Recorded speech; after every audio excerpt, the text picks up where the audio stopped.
Big Mama's house. Big Mama's house. Welcome to Big Mama's house. Big Mama's house. Yeah. Big Mama's house. Welcome to Big Mama's house. Big Mama's house. Yeah. Welcome back to Big Mama's house, y'all. It is I, the mama, here again with Lizard to discuss Sister Wives, Season 18, Episode 2. Honestly, one of my the episode that I look forward to. It was so great. When Christine and Cody's lunch. Yeah, because again, like he was so upset and angry, and all Christine was like smiling. She was trying not to. She's like, really? You're still upset over it? Like again, like she also used therapy quotes like it's okay to have your feelings. And he's having all these paranoid thoughts about how she's talking about him and hating on him. Gaslighting him. And she's like, I don't think about him as much as he thinks I think about him. Right? And he's angry that she's just being all calm about it. She's not getting upset over him leaving, and again, like the control thing. He thinks that she's turning the kids against him, talks behind his back, and he just doesn't want to be there. Even though, like, and he also like wasn't like he's like, would we try again? He was like, I'm angry at her. Like, I don't want to look at her, and she is like, this is great. Yeah, and he says that Christine smiles to your face while stabbing you in the back, and that she seems to be in a better place than she's ever been, because she is, sir. And she is. He's like, you're also wrong. She's smiling to your face and also smiling away from even bigger away from your face. Right? Like she's happy she's never been away from you. He says that she's Machiavellian, and that he'll never trust her and never enjoy her company again. I think that's okay with her. I think that's very much okay with her. And I think the only thing she doesn't really regret about her marriage to him is probably her kids. Yes, and that was my whole thing. I never regretted my relationship with the sperm donor because I got my babies out of it, and so that's all okay. But it's kind of creepy when Cody says that he has evil thoughts about Christine. Again, he sounds nuts. You'll be hearing me say this a lot in these episodes, but he's absolutely a nut job. He's the type of like husband that if you want a divorce from him, you have to quiet plan it beforehand. So and then just boop, gone one day. Yeah, you have to quiet plan beforehand because he is a nut job and he will try stalking you at your workplace and house. I don't know about all that. That's conjecture, y'all. That's allegedly in our opinion. Full of the evil thoughts and everything, and it's very creepy. Yeah, that's what it sounds like. He like can't. Well, and then Christine even says Cody played favorites and she asked for counseling for years. And that's why his big picture is gone. And the fact that he didn't even seem to give a crap that, well, he wouldn't admit to her anyway that he gave a crap that she was gone, just that his big picture was gone. He wanted everything in control, but he didn't care the tiny details that kept it there. Right? I think it was great that Christine, like, because he wanted to do breakup counseling or something, they'd be able to get over the anger. And she's like, I'm good, but if you need that, sure. And then in the interview, she's like, that's never gonna happen. Never gonna happen. I don't have to do anything for him anymore. The answer is no. She's like, but I didn't say that to his face because he's a baby. He's obviously angry at a baby. But even Robin straight up says that Cody needs counseling. Right? Because he's been a dick to everyone for 2 years now. He's like a narcissist. Everything's all about him. Everyone's going after him if there's an issue. He's the one who, is having all these big feelings because, again, I'll say again, he's lost control. Right. Again, Christine left him. If he had left Christine, this would not be an issue right now. And here's the thing. He's the patriarch. He's supposed to be the head of the family. It was his responsibility to see how unhappy his spouse is, to see what's going on in their relationship and their marriage, and to fix it. And the same thing with the kids, to fix it. That's his job. It's his responsibility. And he's just like, nope, it's everyone else's responsibility, not mine. And the thing though, But you better listen to me because I'm the boss. right, he wanted his wives to figure out within themselves. But again, he was like making everything conditional about whose houses they went to. And with Robin joining in, and him obviously playing favorites with her, it became they can't figure out a solution between them. Because again, like You know, he's got Robin in his ears, blah, and blah, blah. you can point out that Robin was playing victim since the very beginning. Very beginning. So how could they find any solution to issues when every time they try to find solutions with her, she's like, "Oh, they're being mean to me, and I'm the they think I'm the Exactly. issue." Exactly. Not Josh. I love again that Christine says that she's super grateful that she's not married to him anymore, that he's a lot and so intense, and it's the truth. And evidently, again, this has been going on for 2 years. So this is way before she left. So he cannot blame all of his anger issues on the fact that she left. Yeah. And now everyone is feeling like everyone else is picking sides. And in a family, that's tough. But anyone who doesn't automatically, get angry at Christine for him, or even spend time with Christine or so, they're on her side. They betrayed him. Like, how dare you not immediately, cut off this woman who's helped raise your children along with you? Yeah. And Robin saying that she doesn't see the deal breakers between them. Well, we don't see the deal breakers between you and your ex-husband. Why aren't you still married? Right? You're not saying anything about that. I'm just saying, like, you don't see the deal breakers. It's not your relationship. It's not your business to see to know that. Like, you were so happy just being taken care of away and having better treatment than the other wives. Of course, you don't know the intimate details of the relationships because you only cared about you and Cody's. Yep. And it's just, And now it's falling apart because you and Cody only cared about you and Cody. let me give you an example of the victimization that has pervaded that household. And Cody has been infected. Okay. It's the Robin syndrome, I call it. And it's where everything has to be my way. And if it doesn't happen my way, then I'm just gonna nope out and blame it on everybody because they rejected me. For example, okay, she says that her kids feel rejected, hurt, and heartbroken. And then, of course, they show the pictures going back to whenever they were itty bitty, and her mother and father got divorced, or their mother and father got divorced, and they've had that rejection and heartbreak. Their father didn't reject them. She took them from their father. And then wasn't it for like health insurance or whatever that she wanted him to give up his parental rights for Cody? Just so he could adopt them. Yeah.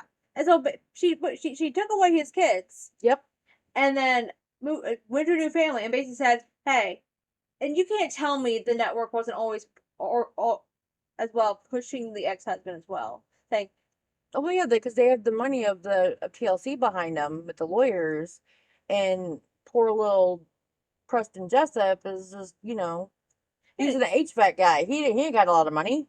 again, he's like, "Okay, you know, just we can take them." But the point is, and then they had the whole thing with the text issue, okay, where all the kids wanted to have a sibling gift exchange, and I guess because of um Ariella and Solomon, Robin had to get involved for some reason, so that because to get through the gifts and whatever. And then Robin wanted everyone to get on a face call. And with 25 people, that's not possible. It's impossible to get that many people on one call at one time and be able to be understood or heard or even know what's going on.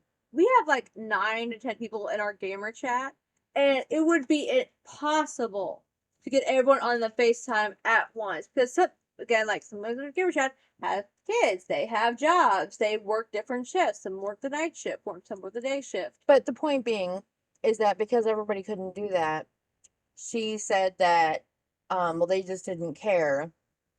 And they're like, it's not that we don't care, it's not feasible. And so she got got all butt hurt. And then because she got all butt hurt, her adult kids were like, well, screw it, we don't want to be involved anymore. And so then, and so Robin instills in them that saying, well, they rejected you, they don't want you involved, and they don't want me involved, and all this stuff. But it's got nothing to do with that. It's like if you would just let other people manage their own fucking business and stay out of it, everything would be fine. this is why I think Cody is reflecting by saying Janelle, Christine, well, especially Christine, must be talking crap at him behind his back to her kids. It's because Robin does the same thing with her kids. Again, the moment they have an issue, she's like, "Oh, well, they don't really like us. They don't like me. They don't like you. They won't do this for us." Robin does that with her kids. She talks crap about the other wives and the other kids to her kids around. And that's why they're upset about them not being around, because she talks crap about them. Yep. When in reality, it's not all about her. It's not just black and white. I agree. And that's why I think Cody's like, I hate that she's talking.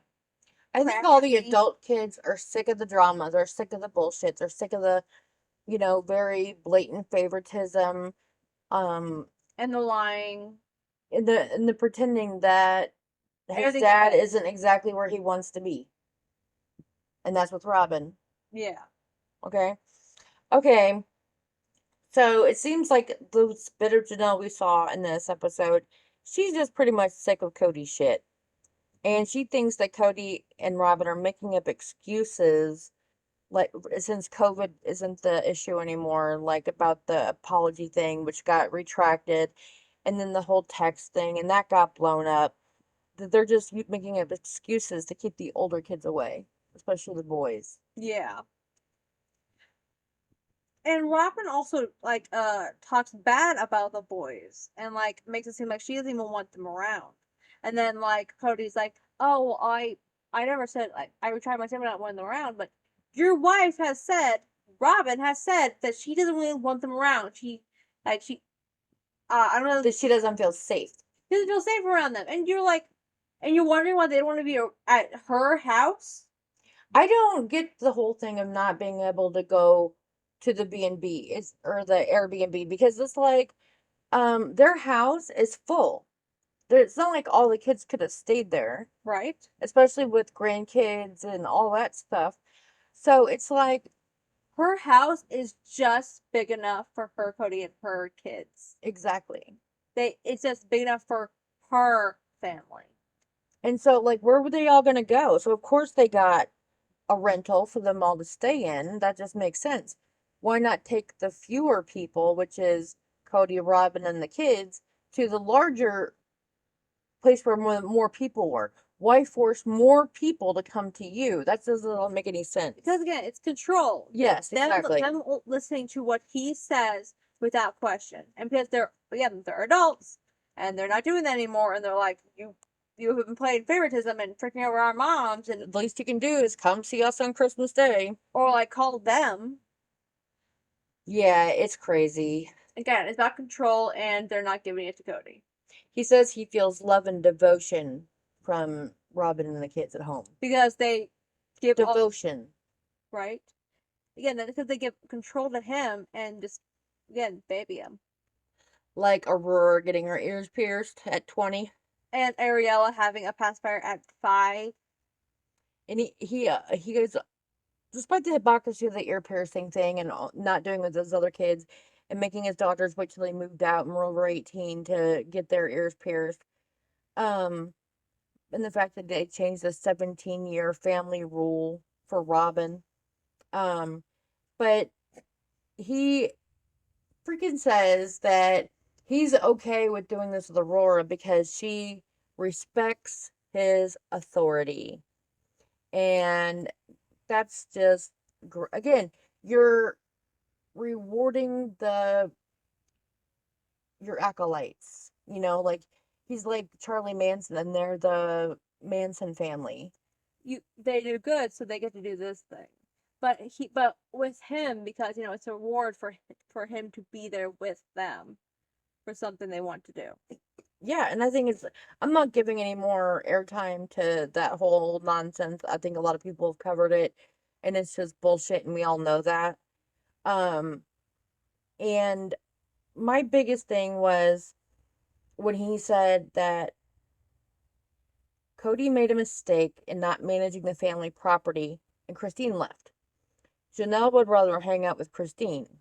We're not working as a family. We're not a family. We're acting like enemies.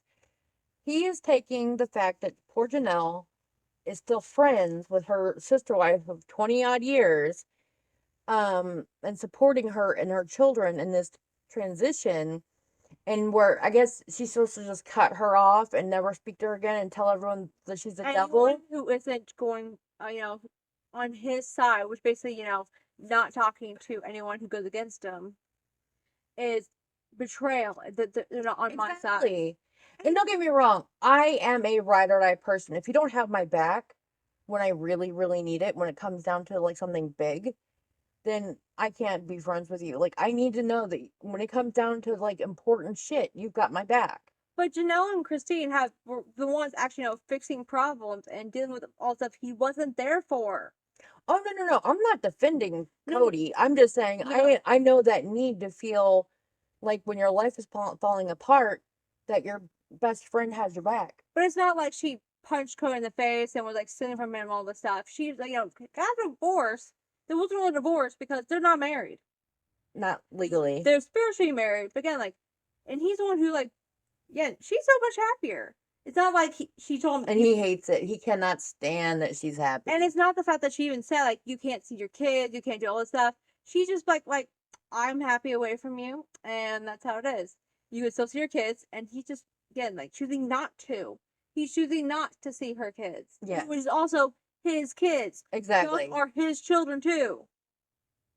And then he gets upset that Janelle, the other mother, she's helped take care of Christine's kids. Christine's helped take care of Janelle's kids, and still wanting to see her. Do you want to know my honest pop psychology idea? Okay. Yes.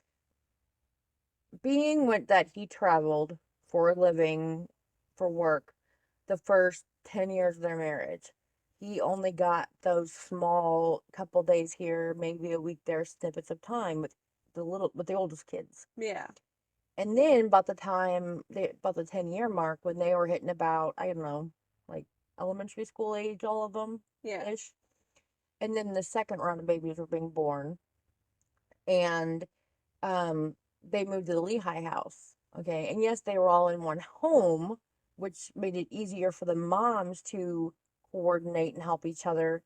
But he was still working, and he would bop between houses. And again, when you spend every third day with a wife and her kids, that's not a lot of one-on-one time for each kid. So you don't really get to know them on a deep level.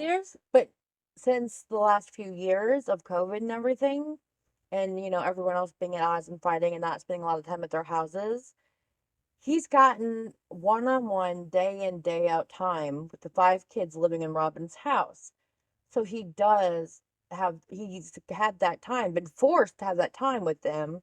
And that's why he feels closer to them, because they're the ones that he actually knows. But that's also not the kid's fault. Oh, no. No, don't get me wrong. I'm just saying, in my observation of the family and of him, that's the only hypothesis I can come up with as far as explaining some of that behavior. You know what I mean? Yeah.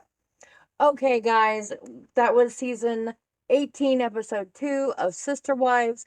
Come back and see Lizard and I, and me, whoever, Molly's here, and Rascal's here, and Ellie Mae is here. We're all here just chilling, and we're here for you. So if you have any questions, comments, complaints, anything you want to hear about, let us know.